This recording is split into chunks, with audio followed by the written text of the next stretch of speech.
lahat. Ako po si Jennifer Masbate. At ako naman po si Carl Patrick A. Navarrete. Ito ang bagong programang tutulong sa inyo upang tugunan ang inyong problema. Para sa detalye ng mga balita. Sa ulo ng mga nagbabagang balita, mga estudyante ng Pateros Catholic School, nag-cleaning brigade, at kakulangan sa lamesa at upuan na makakainan, binigyang solusyon. Isang residente sa Barangay Santa Ana, Pateros, ang humingi ng tulong sa PCS Senior Patrol upang bigyang aksyon ang mga problema ukol sa dumadaming basura sa kanilang lugar. At nandito po si Abigail Miape, ang ating Senior Patroller.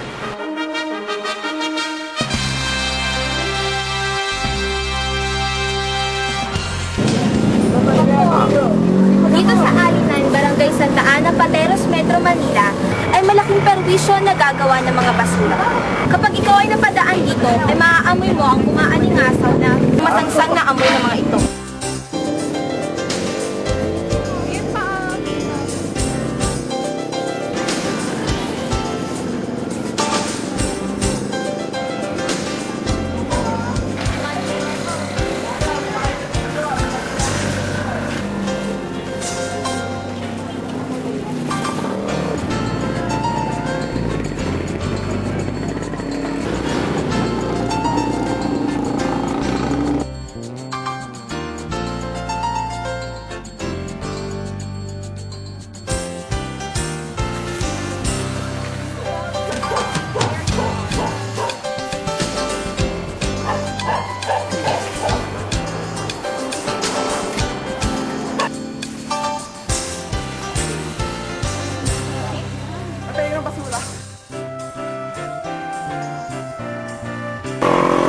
Nandito po kami ngayon sa kahabaan ng Almeda sa tapat ng Land Bank. Kung inyo pong makikita, ay tinutulungan po tayo ng Citizen Patrol upang masolusyonan ang problemang ito.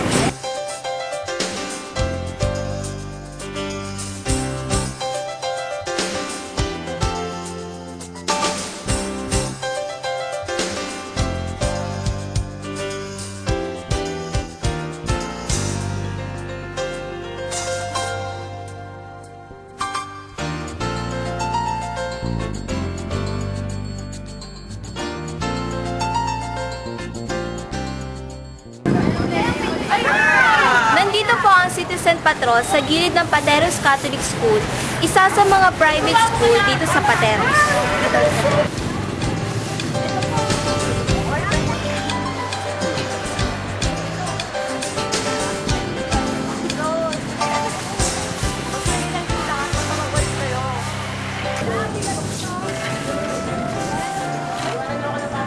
Sa tulong ng Citizen Patrol, ay muli na panumbalik ang kalusugan dito sa Pateros. Ako po si Abigail T. Miape para sa Citizen Patrol. Salamat, Abigail T. Miape.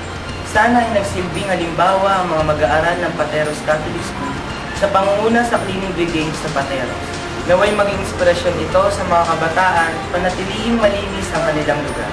Isang mag-aaral ng Pateros Catholic School ang lumapit sa aming programa, PCS Senior Patrol, upang tugunan ang kanilang problema sa kakulangan ng mga lamesa at upuan na kanilang nanganganasan tuwing lunch break at recess. Narito po si John Raymond A. Cruz, ang ating Senior Patroller, nag-uulat. Dito po sa aming schoolan din ay nagkakaroon ng hindi tamang paggamit sa mga lamesa at upuan upang makainan. Sino nga ba naman ang taong may ganang kumain sa ganyang kaduming lugar? Dapat kami dito maghanap ng upuan kasi tuwing lunch, pag minsan nagkakasabay yung mga iba't ibang year levels, makikita mo yung canteen talagang crowded. Kaya minsan, hindi mo na talaga maiiwasan, hindi ka talaga uupo, talagang nakatayo ka lang dyan. Tapos minsan, kapag gusto mo namang uupo, pag yung bakante na yung table, yung pinaka-table naman, puno ng scraps ng food, kaya yung mga plates, tsaka spoon and fork. Kaya kahit gusto namin umupo, talaga kami makaupo kasi puno-puno yung canteen. Plus, if ever naman na may space na, hindi enough yung lugar para sa isang tao. Pag kunyari kumakain, nagkakatamaan yung mga kamay, kasi wala rin space talaga sa pagkain. Yung mga facilities nila parang kulang. Sa unaman, madaliin kami ng labas, so wala kami ng upuan. Mahirap maghanap ng upuan kapag maraming tao. Tapos, kahit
problema po sa kantin natin kung saan yung mga estudyante po nagiging pabayaan na puro sa mga pinagkainan.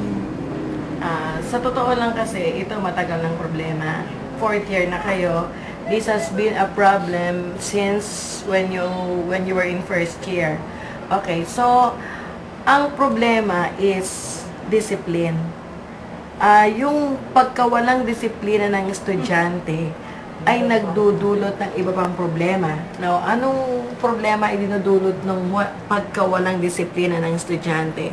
Now, dahil walang disiplina ang estudyante, kung ang pinag-uusapan natin ay yung kainan o mga lugar na kakainan sa kantin, nagdudulot yun ng problema na kung saan yung mga susunod na batch na nakakain ng mga estudyante ay nawawalan na ng lugar. Now, bakit sila nawawalan ng lugar? First, unang-una, hindi ginagawang kainan yung canteen area, yung mga tables. Ginagawang tambayan ng estudyante. Second, ang mga estudyante, hindi sila disiplinado na kung saan na pagkatapos kumain, para silang kumakain sa restaurant na hindi na nila nililikpit man lang o inilalagay sa isang lugar na kung saan dapat nilalagay yung mga pinagkainan. So, after eating, naiiwan yung kanilang kinainan, walang space para sa susunod na taong kakain kasi nakatambak doon yung kinainan. Second, pagkakain, hindi naman umaalis. Doon nagkukwentuhan o doon ginagawa ang assignment. So, hindi problema yung lugar na kakainan o yung tables na kakainan. Ang problema is discipline among students. Yun yung nakikita kong problema. Ano po sa tingin niyo yung nararapat na solusyon para po maiwasan po yung mga ganong klase ng problema? Okay, solution. Ang solusyon dito ay ang pagkakaroon ng disiplina. Dapat matuto ang estudyante na pagkatapos kumain, yung kanilang kinainan ay sa lugar, may mga areas naman tayo sa canteen area kung saan talagang iyon yung lalagyan ng mga used eating utensils. So, ilalagay doon and then see to it na iiwanan nila yung table na very clear for the next user. Second, wag nilang gawing tambayan yung canteen area o wag nilang gawing kwentuhan yung mga tables. They have to bear in mind na hindi lang sila yung kailangan gumamit nun. There are other students na later ang schedule ng pagkain nagagamit pa. So, ang solusyon is after eating, i-dispose nila yung kanilang kinainan sa dapat na paglagyan.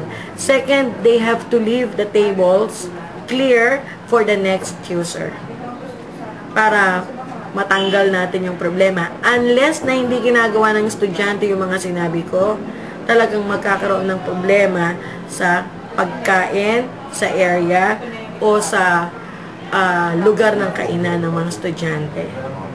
Ano naman po magiging hakbang ng SCB para masolusyonan po ang problema ito? Okay.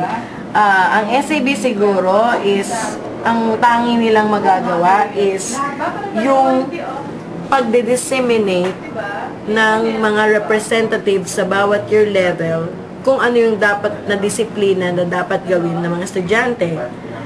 So, ang representative ng bawat year level, pwede silang mag-room to room para gawin yan.